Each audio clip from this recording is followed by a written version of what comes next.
Hey, what's going on YouTube? It's your boy, What's on Aaron's Mind. Thank you for tuning up. This is a quick update on my aquaponics chop and flip.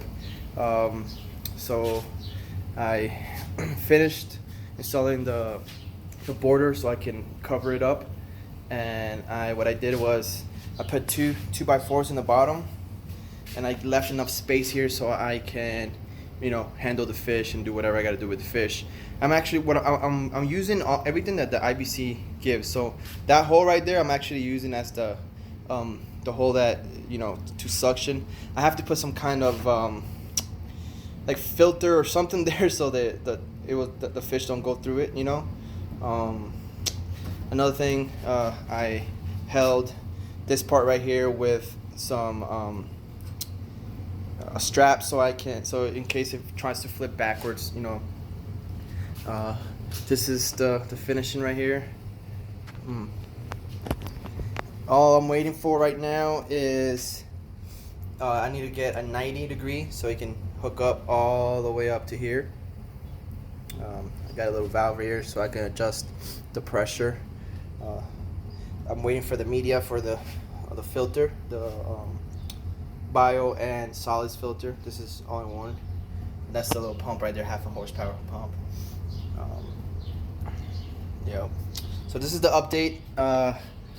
Hopefully I'm done with it by the end of the month.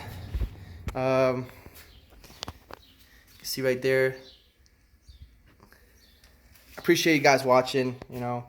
Like I said, I'm gonna be doing a little bit more videos, and if you guys like what you see, please like and subscribe for more content.